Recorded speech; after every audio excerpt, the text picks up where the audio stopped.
Well, it's been a year in the making, and hopefully, if we've done all the previous steps correctly, this last bit is probably the most important bit, and it's bottling our wine at long last. It's probably about 7 months ago since we started the process of picking them and then trying to ferment them into wine and all that kind of thing.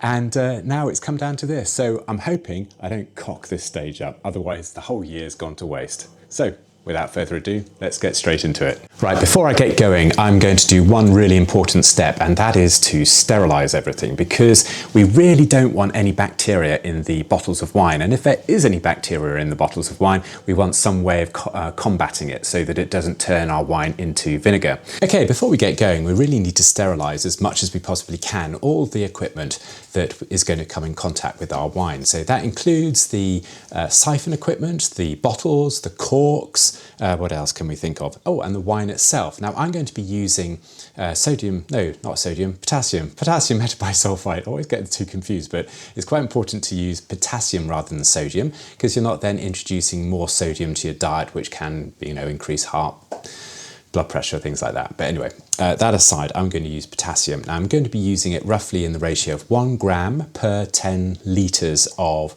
wine. I'm not quite sure how that translates into teaspoons or fractions of a teaspoon per US gallon, but I'm sure there's other tables available to use different units and things. But here we try and keep things as metric as possible, just because it's what we do.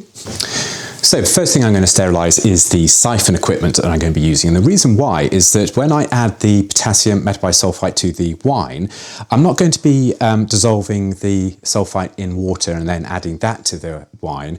I'm going to siphon out a little bit of wine first and dissolve the potassium metabisulfite in that. So we're not really sort of diluting any wine as such. But in order to do that, I've got to siphon a little bit out of the carboy, and we want to basically kill any bugs and bacteria. So what I've done is I've just dissolved some sulfite, again, potassium, in some really, really hot water, and I'm literally just going to siphon that through or pump that through, and that should sterilize everything before I plunge that into my carboy. So that's exactly what I'm going to be doing now.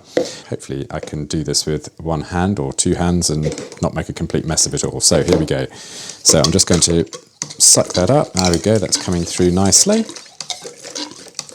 Don't know if you can see that. Let me just point that down a little bit.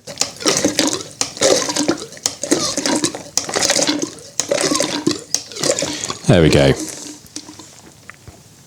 Next thing we're going to sterilize are some bottles, and I'm using just standard 750ml bottles. I got these ones from Germany, actually. I'll put a link in the description, the exact place or website that I got them from, but I wanted something a little bit more unusual rather than the straight-sided ones. So these have got a nice big deep dimple in the bottom, and this is the way they are shaped.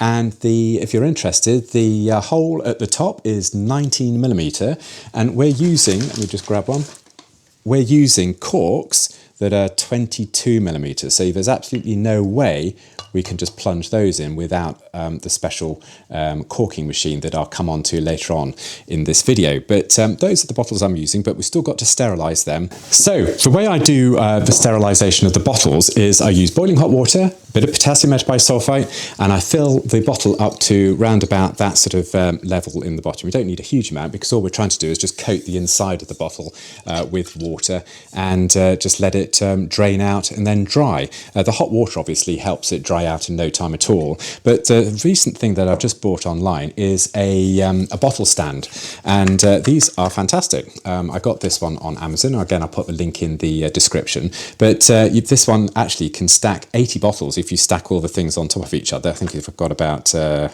of these, so it's obviously 10 bottles per row.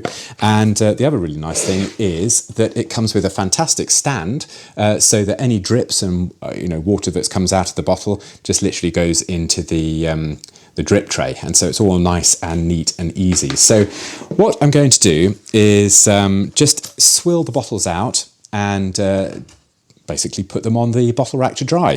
So all I'm going to do is just give them a really good swirl. They can be quite hot to touch if you just use boiling water, and then just swill it down the sink. Now, if you're using large quantities of wine or bottling large quantities of wine, obviously you can use automated bottling machines and things like that, or automatic filling machines and sterilizing machines and things like that. But on a small scale, like we're doing today, then you can obviously just use hot water and just do it a little bit sort of manually, like we're doing. So yeah, I'll just swill these out and start putting these on the bottle rack.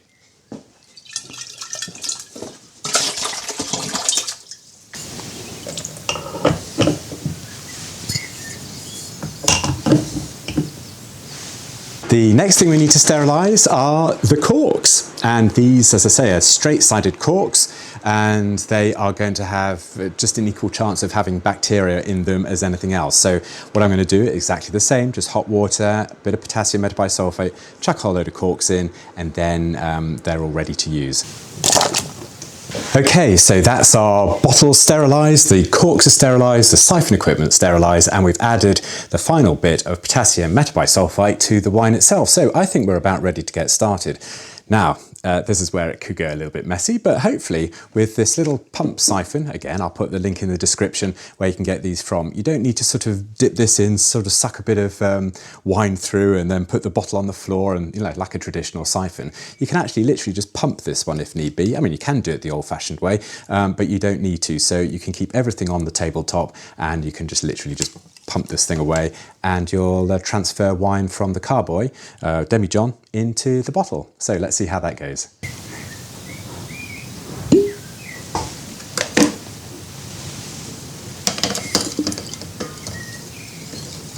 Now I am just going to get rid of the first little bit of wine. Just put that into the... There we go, that will be fine.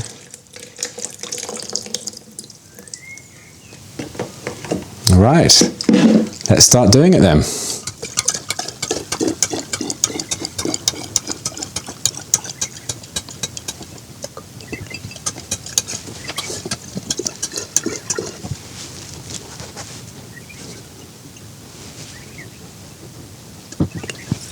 And of course, if you just lift the carboy up in the air, then it will just siphon in the normal traditional way.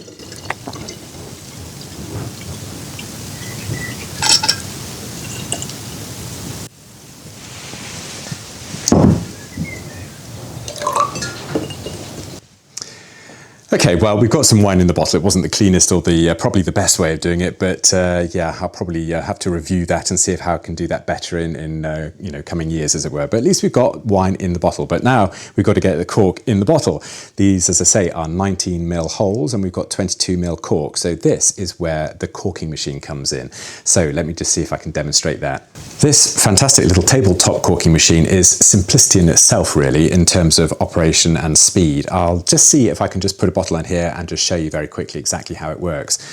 So essentially we've got a cork in the top here. I literally just dropped it in, and all you do is you just put your bottle on the stand like so, and with this big handle you just literally push it down. That's it. And then you have got a cork in the bottle. How cool is that? I'm really pleased with this. So yeah, I'm just going to do a few more demonstrations of that to see if I can get it just right. We've got a bottle of wine. Now, I think that corking machine is absolutely brilliant. If you've not got hundreds and hundreds to do, then it will save a huge amount of time, and you're actually getting proper corks in there, not the tapered variety, which only have that sort of small point of contact with the glass or the neck of the bottle. Having proper full contact corks just seems to be a much better way to go. And yeah, I can't recommend that enough. I'll put a link in the description where you can get one for yourselves. And if you want to finish your bottles off with a little bit more of a professional finish, why not go for some of these heat shrink tubes that go over the top? These ones have got a nice sort of gold cap to them. Again, I'll put a link where I got these ones from. And these basically shrink themselves around the neck of the bottle when you apply some heat. And the easiest way to do that, if you're not in a sort of really professional setup, is just with a hairdryer, to be honest. I'll show you how I do these. All you do is you just literally put it over the top and apply some heat.